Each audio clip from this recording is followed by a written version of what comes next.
একদিন বাংলার এক ছোট্ট গ্রামে আমাদের দিদা ঠিক করলেন রেললাইনের পাশে একটা লেবুর চারা বসাবেন। দিদার সঙ্গী ছিল তার প্রিয় ছাগলি, যার নাম ছিল গুটি। দিদা আর গুটি মিলে সেই লেবুর চারাটাকে যত্ন করে মাটিতে পুঁতে দিলেন। দিদা প্রতিদিন চারায় পানি ঢালতেন আর গুটি পাহারা দিত, কেউ যেন গাছের ক্ষতি না করে। কয়েকদিনের মধ্যে লেবুর চারা হয়ে উঠল এক সবুজ শক্তপোক্ত গাছ। গাছ ভরে গেল হলদে রসালো লেবুতে। দিদা লেবু পেড়ে নিয়ে যেতেন হাটে বিক্রি করতে, আর গুটি তখনও পাহারায় থাকত, গাছটা যেন ঠিকমতো বড় হয়।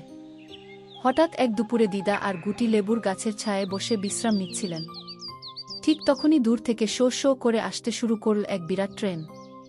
গুটি প্রাণপণে দৌড়ে গিয়ে ট্রেন থামানোর চেষ্টা করল, কিন্তু ট্রেনের গতি এত বেশি ছিল যে সেটি সোজা গিয়ে ধাক্কা মারল লেবুর গাছে। মুহূর্তেই গাছটা ভেঙে মাটিতে লুটিয়ে পড়ল। গাছ ভেঙে যাওয়ায় দিদার স্বপ্ন যেন চুরমার হয়ে গেল। গুটি আর দিদা দুজনেই কাঁদতে শুরু করলেন। কিছুদিন পরে ভাঙা গাছের গোড়া থেকে আবার এক ছোট্ট লেবুর চারা জন্ম নিল, যেন দিদা আর গুটির আশা বাঁচিয়ে রাখতে। কিন্তু তবু তাদের চোখের জল থামল না, কারণ কেউ তাদের এই মিষ্টি গল্প দেখে লাইক বা সাবস্ক্রাইব করল না।